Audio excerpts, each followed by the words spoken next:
Halo bosku, jumpa lagi dengan channel Masno22. Sebelum lanjut ceritanya jangan lupa subscribe, satu lagi jangan di-skip nontonnya ya. Terima kasih. Sekte Pemurnian Senjata. Di langit di atas Sekte Pemurnian Senjata, sebuah pesawat ditangguhkan. Beberapa tetua dari Sekte Pemurnian Senjata melompat dan mengepung pesawat itu. Siapa di sini? Kamu membobol wilayah Sekte Pemurnian Senjataku secara pribadi. Cepat pergi, kalau tidak jangan salahkan aku karena bersikap kasar. Seorang tetua dari Sekte Pemurnian Senjata berteriak dengan marah. Chen Ping memandang sesepuh dari Sekte Pemurnian Senjata di depannya dan menunjukkan senyuman. Orang-orang ini diselamatkan oleh Chen Ping dari Nawen Wutian. Tetua, sudah lama tidak bertemu. Bagaimana kabarmu? Chen Ping perlahan keluar dari pesawat. Ketika mereka melihat bahwa itu adalah Chen Ping, beberapa tetua dari Sekte Pemurnian Senjata segera sangat gembira dan mereka semua berkumpul di sekelilingnya. Ternyata itu Tuan Chen. Saya tidak menyangka Anda akan datang. Mari kita bicara dengan sekte tersebut dengan cepat. Beberapa tetua mengepung Chen Ping dan datang ke aula utama Sekte Pemurnian Senjata. Saat ini, Sekte Pemurnian Senjata telah mengalami perubahan besar karena konstruksi semua orang. Bangunan telah bangkit dari tanah, jauh lebih kuat daripada saat Chen Ping pertama kali datang. Master Hammer juga sangat bersemangat saat melihat Chen Ping. Tuan Chen, saya benar-benar tidak menyangka Anda akan kembali. Saya minta maaf karena sangat merindukanmu. Mohon maafkan saya. Master Hammer juga sangat sopan kepada Chen Ping. Bagaimanapun, Sekte Pemurnian Senjata seperti sekarang ini, terima kasih kepada Chen Ping. Semua orang mengepung Chen Ping dan memasuki aula. Semua orang sangat antusias terhadap Chen Ping. Ji Yun melihat pemandangan ini dan semakin mengagumi Chen Ping. Para biksu di Sekte Pemurnian Senjata tidak lemah kekuatannya, dan Ji Yun juga pernah mendengar nama Sekte Pemurnian Senjata. Tapi sekarang ketika dia datang ke Sekte Pemurnian Senjata, Chen Ping diperlakukan dengan sangat baik. Ini mengejutkan hati Ji Yun. Ji Yun tidak mengetahui asal-usul Chen Ping mengikuti Sekte Pemurnian Senjata, jadi dia tidak mengerti mengapa Chen Ping begitu populer di Sekte Pemurnian Senjata. Tuan Chen, Anda pasti memiliki sesuatu untuk ditanyakan ketika Anda datang ke Sekte Pemurnian Senjata kami. Jika ada yang ingin Anda tanyakan, katakan saja. Selama kami bisa melakukannya, kami pasti akan melakukannya. Tuan Hammer bertanya pada Chen Ping. Tuan Hammer, sejujurnya, saya datang ke Sekte Pemurnian Senjata untuk memperbaiki pedang pembunuh naga di tangan saya. Pedang pembunuh nagaku rusak, dan roh pedang juga terluka. Aku tidak bisa melepaskan diri dari tubuh pedang. Aku ingin meminta ahli pedang untuk membantu memperbaikinya. Chen Ping mengeluarkan pedang pembunuh naganya dan berkata. Ketika Chen Ping menyebut Jian Lao, Master Hammer sedikit terkejut, dan kemudian ekspresinya menjadi sedikit tidak berdaya. Semua orang juga sedikit menundukkan kepala dan tidak berkata apa-apa. Melihat pemandangan ini, Chen Ping mengerutkan kening dan berkata, Tuan Hammer, apakah ada yang salah dengan Jian Lao? Hei, Tuan Chen tidak tahu apa-apa. Sejak Anda menyerap energi pedang dari pedang Sitan dan pergi terakhir kali, boneka pedang telah meluap di pedang Sitan, hampir menghancurkan seluruh pedang Sitan. Jian Lao ada di kolam pencucian pedang dan sudah lama tidak terlihat. Kami juga telah mengirim orang ke kolam pencucian pedang untuk mencari, tapi kami tidak dapat menemukan Jian Lao sama sekali, dan tidak ada orang yang mengambil fotonya muncul. Sekarang kolam pencucian pedang telah kita segel, tidak ada yang berani mendekatinya lagi. Tuan Hammer berkata sambil menghela nafas. Ketika Chen Ping mendengar ini, dia tampak sedikit malu.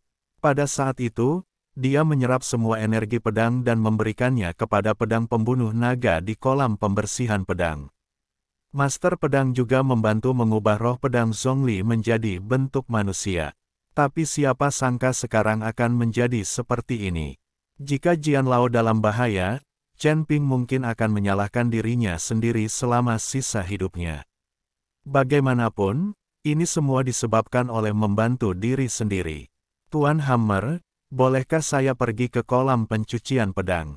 Chen Ping bertanya. Tuan Chen, kolam pencucian pedang telah disegel. Kami membayar banyak uang untuk menyewa master formasi. Jika segelnya dibuka, boneka pedang di kolam pencucian pedang bisa keluar, yang akan menimbulkan masalah besar. Dan jika kamu ingin mencuci pedang di kolam pedang tersegel, kamu harus membayar banyak uang untuk menyewa master formasi. Sekte pemurnian senjata kami baru saja pulih, jadi kami benar-benar tidak bisa menyewa master formasi. Master Hammer memberitahu Chen Ping kesulitannya. Master Hammer, segel kolam pembersih pedang, Anda tidak perlu membayar untuk master formasi apapun. Saya sendiri adalah master formasi, dan keterampilan formasi saya lebih kuat daripada rata-rata master formasi di dunia dewa dan manusia. Chen Ping berkata cepat, apakah kamu tahu seni formasi? Iron Hammer memandang Chen Ping, terlihat sedikit luar biasa.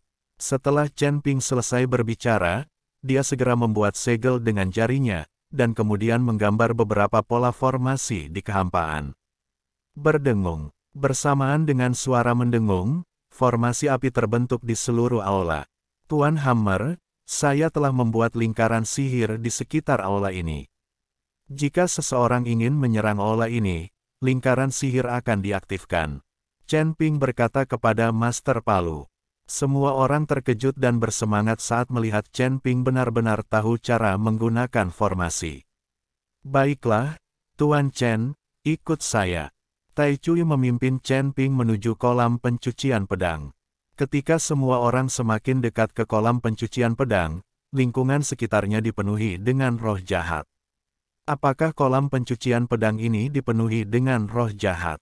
Chen Ping sedikit mengernyit dan berpikir sendiri. Ketika dia memasuki kolam pencucian pedang, meskipun ada boneka pedang di kolam pencucian pedang, tidak ada roh jahat. Namun sekarang, ketika mendekati kolam pencucian pedang, Anda bisa merasakan roh jahat tersebut. Kemungkinan besar ada roh jahat di kolam pencucian pedang, sehingga boneka pedang di kolam pencucian pedang merajalela dan gila, dan lalu serang semuanya. Ketika semua orang mendekat, Chen Ping menemukan bahwa permukaan kolam pencucian pedang diselimuti lapisan cahaya putih samar. Melalui cahaya putih, dia melihat bahwa air di kolam berubah menjadi hitam. Dan dari kolam pencucian pedang, air di kolam terus mendidih, dan auranya terus memancarkan cahaya putih. Chen Ping hanya melihatnya sekilas dan segera melihat bahwa formasi segel dari kolam pencucian pedang hampir tak tertahankan. Jika dia tidak datang ke Sekte Pemurnian Senjata, tidak akan memakan waktu beberapa hari untuk memecahkan formasi penyegelan kolam pencucian pedang. Chen Ping tidak berani ragu sama sekali, dia membuat gerakan rahasia dengan kedua tangannya, lalu memasukkan tangannya langsung ke dalam genangan air.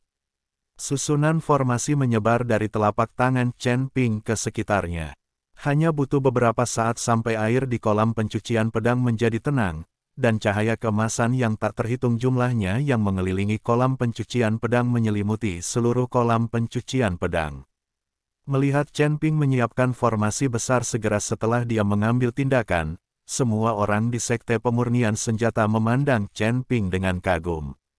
Tuan Hammer, saya akan pergi ke kolam pencucian pedang untuk melihat apa yang terjadi, dan saya juga akan mencari jejak pendekar pedang tua itu. Jika aku belum keluar dari kolam pencucian pedang dalam 3 hari, kamu akan menutup tempat ini dan jangan biarkan siapapun mendekatiku.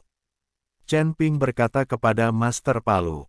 Tuan Chen, apakah ini, bukankah ini terlalu berbahaya? Tuan Hammer sedikit mengernyit dan berkata, tidak apa-apa, aku pernah ke kolam pencucian pedang sekali, jadi aku cukup familiar dengannya. Chen Ping tersenyum tipis dan berkata, Tuan Chen, teriak Ji Yun dengan wajah khawatir. Jangan khawatir, aku akan baik-baik saja. Chen Ping menepuk bahu Ji Yun, lalu terjun ke kolam pencucian pedang. Sebagian besar energi pedang di kolam pencucian pedang diserap oleh Chen Ping terakhir kali, jadi ketika dia memasuki kolam pencucian pedang, Chen Ping tidak diserang oleh energi pedang. Chen Ping berenang menuju kedalaman kolam pedang Sipo, tetapi bagian dalam kolam pedang Siu redup dan airnya berwarna hitam. Hal ini menghalangi pandangan Chen Ping dan dia tidak dapat melihat situasi di kejauhan semua. Chen Ping hanya bisa membuka mata Tianming.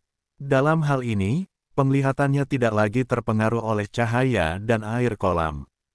Tepat ketika Chen Ping membuka mata Tianmingnya, dia tiba-tiba terkejut dan melihat sekelompok boneka pedang berenang di depannya. Jumlah boneka pedang ini sangat mencengangkan, dan mereka juga memancarkan aura kekerasan. Mereka jelas terpengaruh oleh roh jahat. Untungnya, Chen Ping membuka mata Tianming, jika tidak, dia akan terjun ke dalam boneka pedang itu. Chen Ping menggunakan mata Tianming untuk menghindari kelompok besar boneka pedang ini. Dia harus menemukan keberadaan Jian Lao terlebih dahulu. Hanya dengan menemukan Tuan Jian kita dapat memahami apa yang terjadi pada si Jiantan dan mengapa menjadi seperti ini. Dari mana datangnya begitu banyak rasa malu terhadap pedang? Meskipun dulu ada boneka pedang di kolam pencucian pedang, jumlah boneka pedang tidak begitu banyak. Mengapa boneka pedang bisa menyebar begitu banyak, dan dari mana datangnya roh jahat? Tanda seru. Chen Ping menghindari kelompok boneka pedang dan mulai berenang menuju kedalaman kolam pencucian pedang sedikit demi sedikit. Tapi Chen Ping berhati-hati dan ditemukan oleh boneka pedang. Setelah menemukan Chen Ping, boneka pedang itu meledak dengan seberkas cahaya dan bergegas menuju Chen Ping dengan penuh niat pedang. Chen Ping sedikit terkejut, dia tidak menyangka boneka pedang ini bisa memiliki niat pedang. Chen Ping memegang pedang pembunuh naga dan langsung menuju ke arah boneka pedang itu. Cahaya pedang yang tajam melintas, dan niat pedang juga keluar dari tubuh Chen Ping. Engah! Chen Ping membunuh boneka pedang itu dengan satu serangan pedangnya.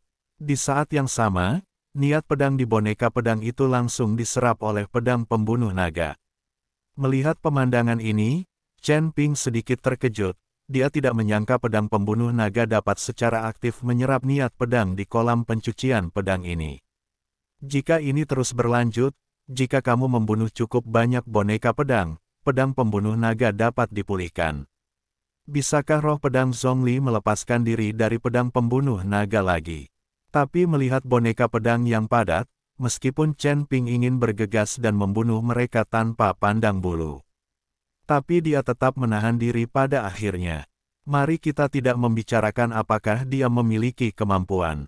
Membunuh begitu banyak boneka pedang sekaligus akan memakan banyak waktu bahkan jika dia memiliki kemampuan. Dan kali ini dia memasuki kolam pencucian pedang tidak hanya untuk membunuh boneka pedang, tetapi juga untuk mencari ahli pedang dan menanyakan apa yang terjadi di kolam pencucian pedang. Chen Ping melanjutkan perjalanan menuju kedalaman kolam pencucian pedang, sambil menghindari sejumlah besar boneka pedang. Saat bertemu dengan satu atau dua atau tiga pendekar pedang, Chen Ping akan membunuh mereka tanpa ragu-ragu. Tanpa disadari, Chen Ping telah masuk jauh ke dalam kolam pencucian pedang, dan roh jahat di sekitarnya menjadi semakin kuat. Namun, semakin dalam Anda melangkah, jumlah boneka pedang berkurang banyak, tetapi kekuatan Jian Gui meningkat dengan kecepatan geometris. Ketika Chen Ping memulai, dia mampu membunuh 3 atau 4 pendekar pedang dalam sekejap. Tapi saat dia melangkah lebih dalam, dibutuhkan upaya untuk membunuh boneka pedang. Untungnya, niat pedang pada boneka pedang jelas meningkat. Segera, Chen Ping merasakan nafas jimat formasi, yang membuat Chen Ping sedikit mengernyit. Terakhir kali dia berada di dasar kolam pencucian pedang, dia menemukan formasi tersebut, dan juga mendapatkan pecahan tempa dari formasi tersebut. Dengan cara ini, formasi di dasar kolam secara logis rusak.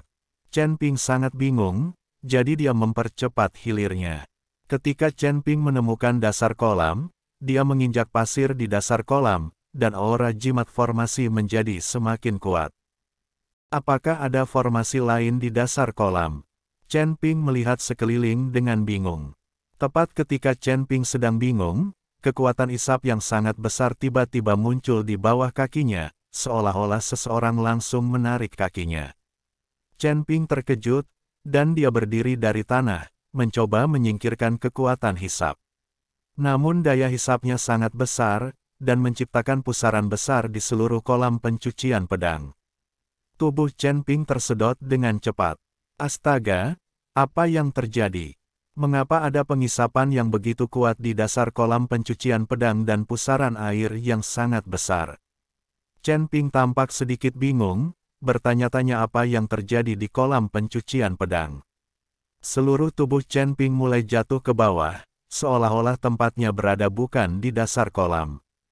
Tidak peduli seberapa keras Chen Ping berjuang, dia tidak bisa menghilangkan kekuatan isap yang sangat besar ini.